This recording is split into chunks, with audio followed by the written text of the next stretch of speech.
Salut, bienvenue sur la chaîne.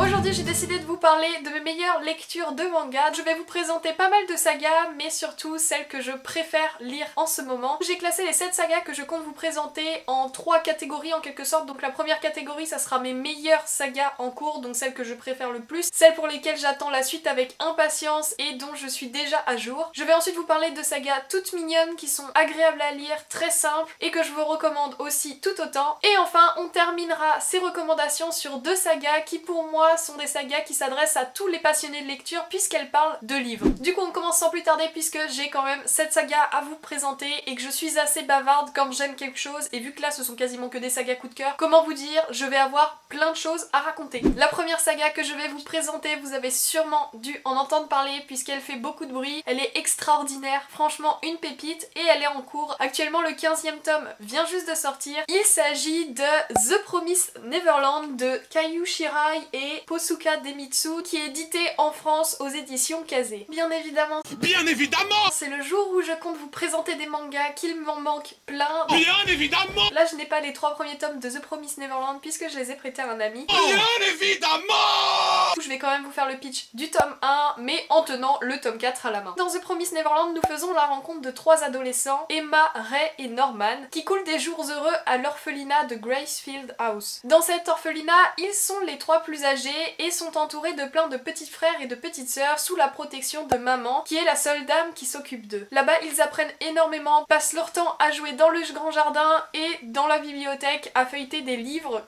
Mais un beau jour, ils vont faire une terrible découverte et vont devoir s'échapper ou mourir. Là, je viens de vous faire le speech seulement du tome 1 sans vous spoiler, et je vous assure que si vous lisez la suite, elle vous réserve des aventures incroyables. Vraiment, le scénariste n'a pas lésiné sur les actions, sur les révélations. Chaque tome est une pure merveille. The Promised Neverland, c'est tout simplement superbe, rien que pour les graphismes de Demitsu Posuka. Ils sont très riches, j'entends par là le nombre de détails qu'il y a par planche, et aussi l'originalité de son trait qui se détache énormément de tous les autres mangas que j'ai croisé jusqu'alors. L'univers foisonne de petits éléments très importants. Dès le premier tome, on croise des choses qui se répercutent dans les suivants, et rien que pour ça, je ne peux que vous recommander cette saga. C'est un énorme coup de cœur pour ma part. Le jour où le premier tome est sorti, j'ai foncé l'acheter, et depuis, j'attends chaque tome avec impatience. J'ai acheté les coffrets collector, et franchement, je ne suis jamais déçue. Bon, pour le moment, je n'ai pas encore été acheter le 15e tome de The Promised Neverland qui est sorti mercredi, mais j'ai extrêmement hâte, d'autant plus que je trouve la couverture sublime. Je vais rapidement vous présenter les couvertures des quelques tomes que j'ai en ma possession pour pouvoir vous donner une idée du style graphique de Demitsu Posuka, puisque dans un manga le style graphique est très important, et même si vous aimez un scénario, si vous n'accrochez pas au style graphique, il est impossible que vous accrochiez au manga. En tout cas pour ma part c'est le cas. Alors que dans le cas contraire, quand les graphismes me régalent, j'ai souvent plus de facilité à accrocher à l'histoire. Bon, ici il n'y a pas que les graphismes qui sont super, le scénario est juste extra, donc tout est parfait, je ne peux que vous le recommander. Voilà pour les quelques tomes que j'ai en ma possession. Je trouve les couvertures juste sublimes, surtout que l'auteur parvient à se renouveler et à nous offrir des mises en scène totalement différentes à chaque fois. Et petit bonus, sous la jaquette, à chaque fois se cache une réinterprétation de la couverture, où par exemple ici il n'y a plus les héros que l'on peut voir sur la couverture. On passe maintenant à ma saga qui est certainement ma préférée en ce moment. Il s'agit de l'Atelier des sorciers de Kamom Shirahama, publié aux éditions Pika. Dans ce manga, nous faisons la rencontre de Coco, une jeune fille qui rêve de pratiquer la magie. Seulement ce n'est pas possible puisque tous les sorciers qui ont le droit de la pratiquer et qui sont aptes à le faire sont choisis dès la naissance. Mais un jour, Coco rencontre Kifray, un sorcier de passage dans son village, et elle le surprend en train de pratiquer la magie, révélant ainsi le secret qui entoure cette discipline à la jeune fille. Coco comprend alors la véritable nature de la magie, et cela fait ressurgir un souvenir qu'elle avait enfoui au fond de sa mémoire. Elle avait acheté à un mystérieux inconnu un livre de magie et un encrier. Coco, dans son insouciance et surtout dans son ignorance, tente alors de pratiquer la magie, et il en résulte un acte tragique. À partir de ce jour, elle devient la disciple de Kifray, va faire la rencontre de d'autres apprentis, et surtout elle va tout faire pour réparer ses actes. Alors cette série de mangas, c'est comme pour The Promised Neverland, c'est un énorme coup de cœur puisque chaque tome est très particulier, chaque tome apporte beaucoup à l'histoire, et la richesse des graphismes ne permet pas de s'ennuyer une seule seconde en le lisant. Coco est un personnage auquel on s'attache aisément, d'autant plus qu'elle découvre le monde de la magie en même temps que nous, lecteurs, et cela apporte un gros plus à l'histoire puisqu'elle s'émerveille facilement devant chaque chose qu'elle découvre, et cela donne en plus un grain de poésie à ce manga qui est déjà à mes yeux parfait. À ce jour, seul le tome 5 Faux. qui est paru en France, mais il s'est déjà déroulé énormément de choses en seulement 5 tomes. Grâce à Coco, nous faisons la rencontre de personnages approfondis. Il y a pour le moment peu de personnages qui interviennent dans ce manga, mais ils sont tous très creusés avec une psychologie vraiment différente et je trouve ça très intéressant, d'autant plus que dans les mangas, j'ai l'impression que souvent, les personnages secondaires ne sont pas vraiment approfondis et ici ce n'est pas le cas. On découvre aussi des lieux magiques, mais d'autres vraiment effrayants. Et rien que pour le mélange des actions effroyables et simplement magnifiques, je vous recommande de découvrir cette douce saga. Encore une fois, le style graphique se détache énormément de tout ce que l'on peut voir dans d'autres mangas. Kamam Shirahama a vraiment un trait à la plume qui est très différent et très particulier, mais qui pour moi est du coup plus accessible à tous les lecteurs de lecture graphique qui n'ont pas l'habitude de se plonger dans des mangas. Je vais vous montrer maintenant les couvertures des 5 tomes que je possède. Malheureusement, comme pour The Promised Neverland, il me manque un tome et cette fois-ci c'est le tome 3 il me semble. Alors là je vous présente les couvertures qui ne sont pas les couvertures collector. Bon, bien évidemment je dis ça, mais je vous présente une édition collector. Ici c'est le tome 2,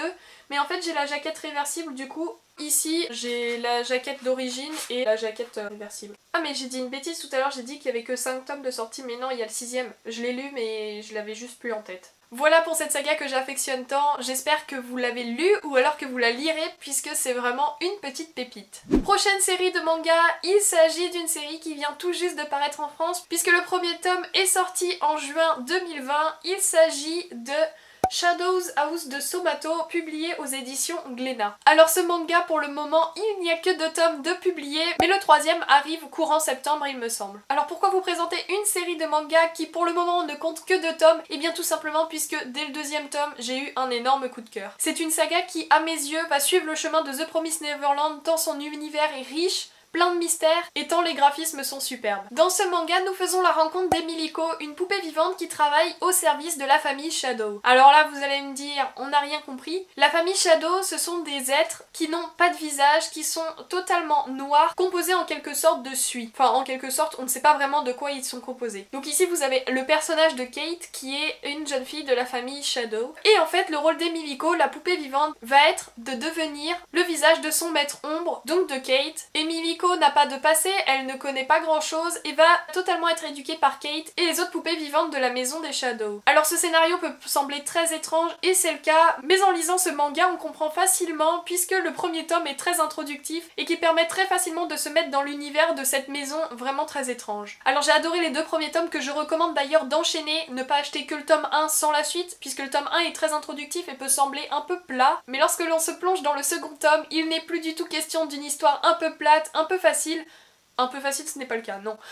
Il n'est plus du tout question d'une histoire un peu trop introductive, puisque ici, de nombreux mystères et intrigues se mettent en place, et franchement, je n'ai qu'une hâte, c'est lire la suite. Et pour vous dire à quel point c'est bien, même Kaiju Shirai, le scénariste de The Promised Neverland, recommande cette saga, donc j'espère franchement que la suite sera à la hauteur des 2 premiers tomes, mais vu tout ce que ces 2 tomes engagent, je n'en doute même pas. Voilà pour mes 3 sagas favorites. Maintenant, je vais vous parler de mangas qui sont totalement différents, puisque ce sont des mangas beaucoup plus doux, un peu plus contemplatifs, et beaucoup plus crédibles dans l'univers que l'on découvre à l'intérieur de ceci. Le prochain manga que je vais vous présenter, c'est aussi une saga en cours qui ne compte pour le moment que 2 tomes. Il s'agit de Nos cœurs évanescents de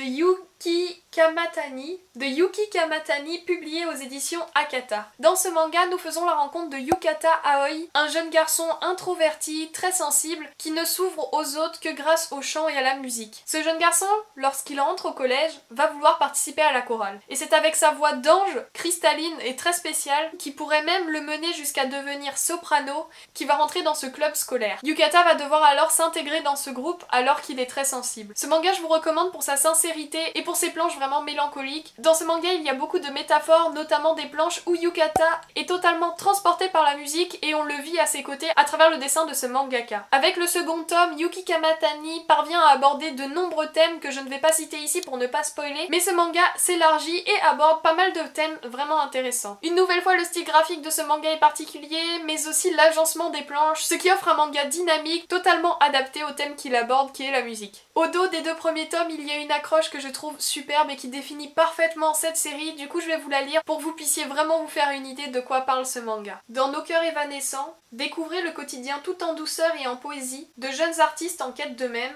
à cette période si charnière qu'est la puberté. Voilà pour cette série, j'espère que vous la découvrirez à votre tour, d'autant plus que pour le moment, il n'y a que 2 tomes de parus. La prochaine saga dont je vais vous parler, pour le moment je n'ai lu que le tome 1, mais je l'ai tellement adoré que je voulais vous le conseiller tout de même. Il s'agit de Aria the Masterpiece de Kozu Amano, publié aux éditions Kiyun. Dans ce manga, on se retrouve dans un futur où la planète Mars a été terraformée sur le modèle de Venise. Du coup, tous les canaux sont en vérité les routes de la ville, et les bateliers sont des guides incontournables pour découvrir les méandres de la ville. On fait donc la rencontre de Akari, une terrienne d'origine qui décide de commencer l'apprentissage du métier d'ondine sur la planète Mars. Être ondine, c'est en quelque sorte être guide touristique, mais sur les bateaux de Néo-Venise. Akari va entrer dans une société nommée Aria et elle va faire la rencontre de son patron qui n'est autre qu'un chat. C'est très étrange, oui. Elle va aussi faire la rencontre d'Alicia, l'unique autre employée de cette société. Ce manga est contemplatif et superbement bien mené. L'histoire est simple, mais très addictive et agréable à lire. J'ai surtout trouvé ce premier tome apaisant, tant pour ses graphismes que pour son histoire. Et tout comme pour Coco dans l'atelier des sorciers, ici nous nous émerveillons et nous découvrons la ville aux côtés d'Akari. Et c'est à mes yeux un très bon choix puisque Akari est un personnage très original et auquel on s'attache très facilement. L'univers est un poil fantastique mais surtout poétique. Du coup cela crée un équilibre parfait pour faire de cette lecture quelque chose d'original mais totalement magnifique. Alors ici je vous présente le premier tome que j'ai lu, mais j'ai aussi le second en ma possession même si je ne l'ai pas encore lu. J'ai vraiment hâte de le lire, mais j'attends d'avoir vraiment du temps pour moi pour le faire puisque ce sont 2 très grosses briques. Je vais vous mettre à côté 2 autres tomes de manga qui sont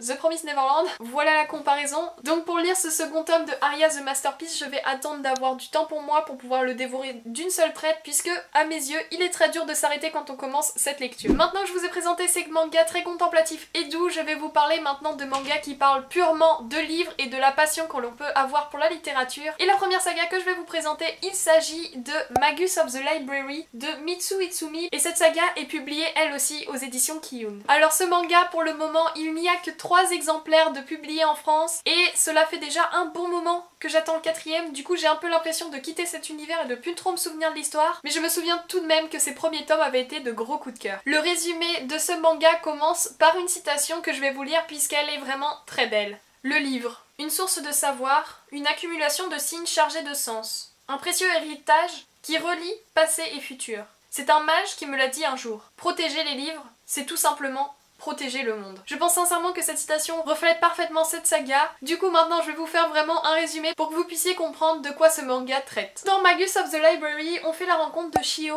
un jeune garçon qui rêve de se rendre à la capitale des livres. Là-bas sont rassemblées toutes les connaissances du monde. Et pour un petit garçon qui passe son temps plongé dans les livres et qui est passionné par la lecture, c'est un rêve ultime de pouvoir visiter cet endroit. Mais ce projet utopique semble inaccessible pour un garçon sans ressources comme Shio. Mais ce, jusqu'au jour où des envoyés de la fameuse bibliothèque centrale, donc la bibliothèque de la capitale des livres, débarquent dans son village. Alors peut-être que le miracle qu'il rêve de voir se réaliser depuis tant de temps est peut-être sur le point de se produire. Alors il faut savoir que le premier tome est une grande introduction à l'univers et à l'histoire qui va se dérouler dans les tomes suivants, mais il n'en est pas moins superbe, tant par ses graphismes comme on le voit à la couverture que par son histoire. Alors pour ce qui est des dessins dans ce manga, il y a énormément de décors et de détails et c'est somptueux. On a l'impression d'être dans un univers oriental, mais pas totalement puisque ce manga parvient à regrouper de nombreuses cultures et je trouve ça passionnant puisque souvent dans les mangas on se retrouve dans une culture asiatique et plus particulièrement japonaise, mais dans ce manga-ci ce n'est pas le cas. L'histoire est poétique et vibrante de passion